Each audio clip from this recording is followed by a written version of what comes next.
Would you like to buy some Girl Scout cookies today? One question, hundreds of times, every year. For 8 years, that line was my elevator pitch and practically my part-time job. I learned a lot: sales, persuasion, and even how to restock a cookie booth faster than Amazon Prime. What I didn't realize back then, though, was that selling these cookies wasn't really about the cookies at all. Rather, it was my first lesson in service. Every box we sold funded community projects, which meant that NICU babies got crocheted beanies, and families who lost their homes in the 2023 Maui wildfires got blankets. I quickly realized I always leaned towards more creative, hands-on projects, the kinds where I could build, design, and fix something to make it better. Even before I knew what engineering really meant, I had always loved looking at problems and imagining solutions. So while Girl Scouts taught me the heart of service, those experiences began to spark the mindset of an engineer, one that starts with empathy and ends with impact. So every weekend growing up, I would recite the Girl Scout promise. On my honor, I will try to serve God and my country, to help people at all times, and to live by the Girl Scout law. At first, this was just something I memorized and mumbled along with my friends while secretly thinking about whether there would be food after. But over time, I began to realize the deeper meaning of this promise, as one line in particular began to stick with me: to help people at all times. This line showed me that service isn't something you schedule. It isn't something you only do to check off a box. And it definitely isn't something you only do when others are watching. Rather, it's a way of waking up every morning and choosing empathy, like checking in on your sibling before they annoy you first, of course. But in all seriousness, to help people at all times showed me that service isn't about convenience. It's about showing up when least expected, yet most needed. And I was lucky enough to see what this really meant the summer before my freshman year in high school. During our annual family summer trip to India, my mom took me to a place where she and my grandparents used to volunteer at years before, the Institute for the Blind. I still remember walking in that first day, the hum of ceiling fans, fingers gliding across braille pages, and the soft laughter filling the hallways. But that scene immediately brought me to tears because I wished I could help every student see the world through my eyes, not yet realizing how much they would help me see it through theirs. As a computer science teaching assistant, I made simple braille flashcards and machine models for the students to explore by touch. But I actually quickly realized I wasn't there to teach. I was there to listen and learn, because what the students taught me there, I would have learned nowhere else. They showed me that empathy isn't pity, because they didn't need saving. They needed someone who was willing to create along with them and collaborate with them. And that's when my perspective shifted, because that's when I realized that service isn't about fixing people. It's about fixing the systems around them.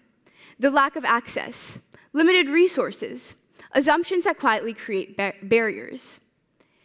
And that realization felt a lot like engineering.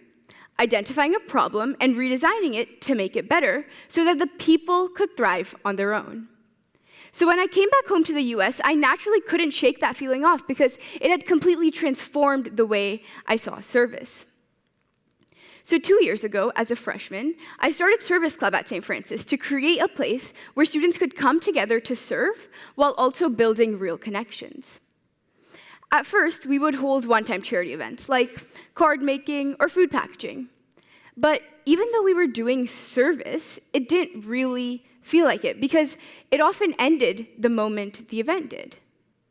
But in India, I had learned that service should transform lives meaningfully, not just touch them briefly, right? Well, that's when STEM enters the picture. Remember how I said I always had a knack for building things? Well, picture this. 9-year-old me sitting on the floor, surrounded by scraps of cardboard, way too much glue, and paper cutters I probably wasn't supposed to be using, trying to build something that would finally keep my pens and notebooks in place. My cardboard desk organizer.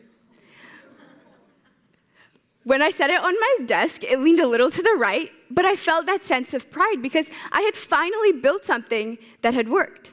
And that feeling stuck with me as I later joined robotics in high school, where I dove into the world of sensors, circuits, and of course the accidental occasional spark that may or may not have set off the fire alarm once. But this showed me that, but then I came across something familiar. Something that came up over and over and over again. The engineering design process. Ask, research, imagine, plan, create, test, and improve. Simple, right? Well, let's take Microsoft, for example, one of the biggest tech companies in the world that actually uses this exact process. When Satya Nadella became CEO, he said, "Empathy makes you a better innovator." And he meant it because his teams started by asking users with disabilities their daily challenges with technology. And those conversations then led to the Xbox Adaptive Controller, a device designed so that every gamer, regardless of ability, could play. And that's empathy transformed into engineering, and engineering changing real people's lives in real ways. So I thought to myself, why couldn't I apply those same principles to Service Club? Well, that's exactly what we did, and within a few months, we became just as successful as Nadella's team. Yeah, that's not what happened at all. We actually faced multiple challenges along the way, but it was an exciting process because we got to see how our club transformed. So let me walk you through it. In the beginning, our leadership team would choose service events based on the Awareness Month. For example, a daily essentials drive for women during Women's History Month. But after a while, we noticed that we were repeating similar events and not actually truly addressing what the community needed. And so we took a step back and started asking questions. Questions like, what issues mattered most to our peers? What kinds of service experiences actually motivated them? And most importantly, what did the communities we hope to serve need from us? And that's where our research began. Instead of just guessing what various communities needed, we actually began speaking directly to them before the event occurred. So in practice, this meant that instead of guessing what students at Sacred Heart Nativity School needed for their back-to-school kits, we actually spoke directly to the administration to understand what they needed. And that conversation led to our realization that they didn't need trivial items like highlighters or stickers. They needed the more basic supplies like pens and pencils. Next was planning and creating. I mean, we had always been pretty good at brainstorming unique ideas, if I may say so myself. But we realized that that means absolutely nothing without intention. So we became more selective when choosing our events by keeping meaning at the heart of our decisions. So then the first year of our club then became our prototype, where we tested all kinds of events, from card making for senior homes and volunteering at hospitals. And during those early events, we paid close attention to what resonated most with both our volunteers and the communities we served. Then the second and now third year of our club, we used those early experiences to refine. We learned that we should increase community engagement outside of the Lancer students. And so that led to the launch of our very first turkey drive this past year. That simple idea turned into cars lining up outside campus and families honking as they brought in their turkeys on an early morning until we filled up an entire van with over 260 turkeys for local families in Los Altos. So by applying these engineering design principles to service, we were able to transform our club from a simple checklist into a constant cycle of empathy and improvement. So somewhere between cookie boots and robotics, I learned that service is basically like one big engineering project, but with a lot more heart and slightly fewer wires. So if you asked me today, would you like to buy some Girl Scout cookies? I'd still say yes, because now I know cookies aren't the only thing inside those boxes. Rather, it's a blueprint for change. So if there's one thing I want you to take away from today, it's this.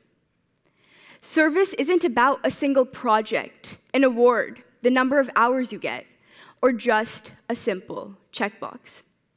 Rather, it's a mindset that is constantly improving through empathy.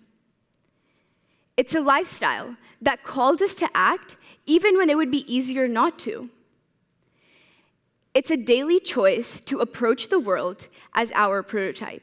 Because when we apply the engineering design principles to service, we don't just make change, we share it. And if every act of service became such an act of innovation, then maybe the next great invention isn't another social media app or AI bot. Maybe it's a world built on empathy. And that's a pitch I'll never stop making. Thank you.